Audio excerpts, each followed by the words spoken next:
So we got some movie news that I wanted to talk about real quick. We got some movie news that I thought would be kind of fun to discuss and really have some fun with. And I figured, why not just kill two birds with one stone? Because there really wasn't enough movie-wise to do two videos. So I was like, let's just do both. Fuck it. To quote the Arliss Lovelace, we'll take them both. So in this video, we're going to talk about some of the movie news from both Guillermo del Toro and James Gunn's announcement that he's going to be directing. He not only wrote Superman Legacy, but now he's decided to direct Superman Legacy, which will be part of his new DC film group, phase 1, or chapter 1, or whatever the hell you want to call it, of his new DC universe that he's working on with Warner Brothers. The other thing is that, like I said, Guillermo del Toro's got some other major movie news that he's going to be doing on Netflix. It seems like del Toro, after how well Pinocchio went and Cabinet of Curiosities, Netflix was like, you want to work with us for longer, Mr. del Toro? And he's like, yeah. And yeah, a perfect project has landed in that del Toro's going apparently full speed with, and he's got a really damn good cast behind him. One of whom is an actor I want to see work with him. Like, I've wanted to see work with him for a long time. So yeah, del Toro is making his own adaptation of Frankenstein. We're getting a Frankenstein movie from del Toro. How fucking cool is that? It will be a live-action movie, and we don't know if it will follow the book. I imagine it will follow closely to Mary Shelley's original novel, and I believe it will definitely follow a lot of that and have some twists and turns to it that'll probably accentuate the story. Now, del Toro has shown that he's been really good at, making a new version of a Universal monster. I mean, basically Shape of Water, which won an Oscar, by the way, was a film that was pretty much Creature from the Black Lagoon. And word on the street is he originally went to Universal and pitched it as a Creature from the Black Lagoon movie, and they're like, nah, we're going to go with The Mummy. And he's like, okay, I'll go to Fox.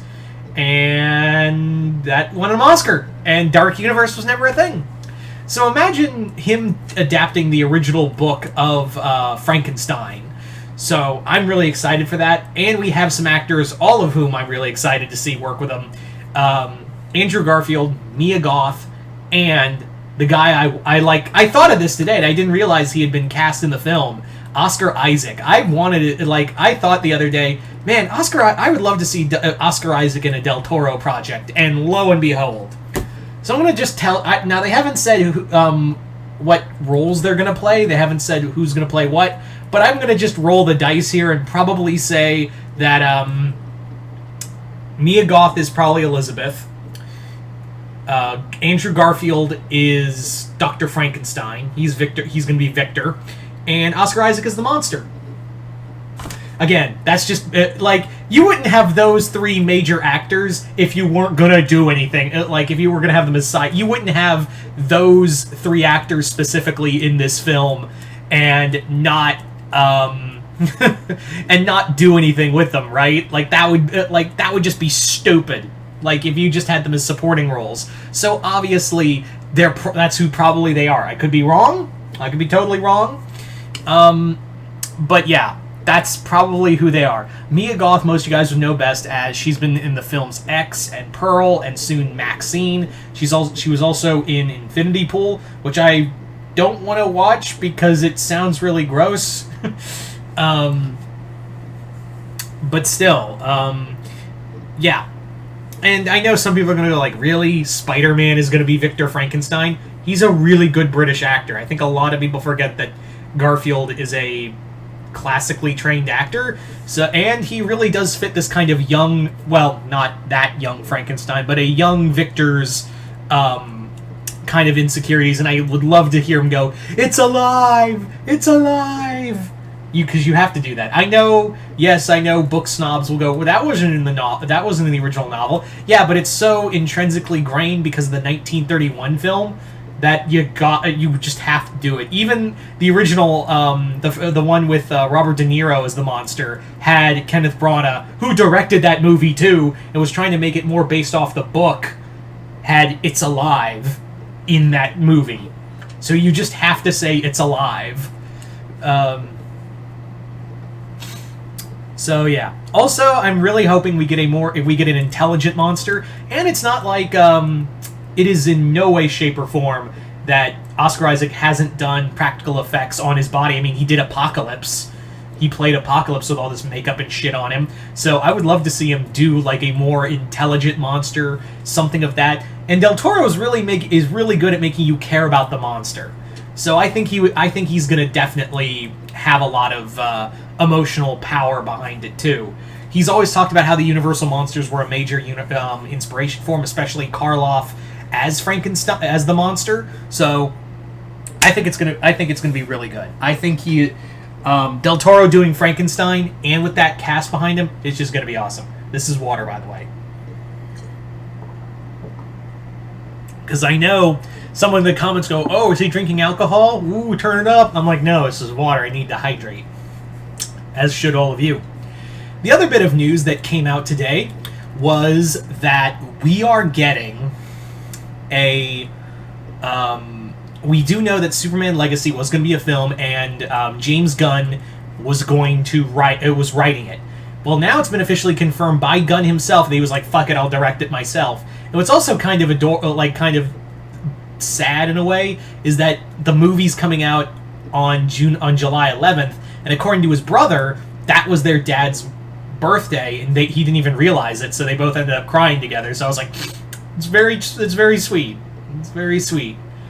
So I'm really excited for Superman Legacy. I am very excited to see what Gunn will do with him, and both directing and writing wise. I was kind of hoping it would be like a backdoor pilot to like a backdoor Legion of Superhero movie.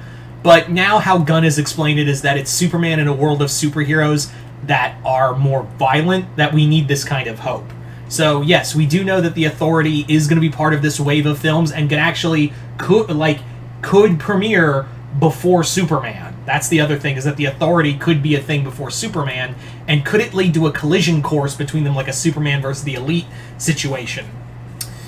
I'm also hoping that for the villain in this film, we do not get... I mean, you're going to have to do Luthor at some point, but I don't want Zod. You're going to have Luthor in the film, but not as the major villain. But I would love to see another villain. I don't know if you do Brainiac right out the gate, but maybe, I don't know, like Metallo or Bizarro. Well, maybe not Bizarro, but say Brainiac for another Superman film, but definitely build him up. But maybe do Parasite or Metallo or Livewire. One of those three, someone who Superman can fight and was and you could have that Luthor created them. That's how I would do it. So there you go, guys. I'm really excited. This is some really great news. Superman and Frankenstein monster in one day. Hell yeah. So you guys tell me in the comments below, what do you guys think of Del Toro making a Frankenstein movie? And what do you guys think of James Gunn directing Superman Legacy? Are you guys excited? Are you guys not? Comment below, let me know. Very curious to see what you guys have to say about all of this. But yeah, if you haven't already, hit the link below, head on to my Patreon if you want to get exclusive content. And if you hit the 4th tier, you guys can start sending me requests for videos to do here on YouTube. But other than that, hope you all enjoyed this. I'm Mr. Multiverse. I'll see you next time in the Multiverse.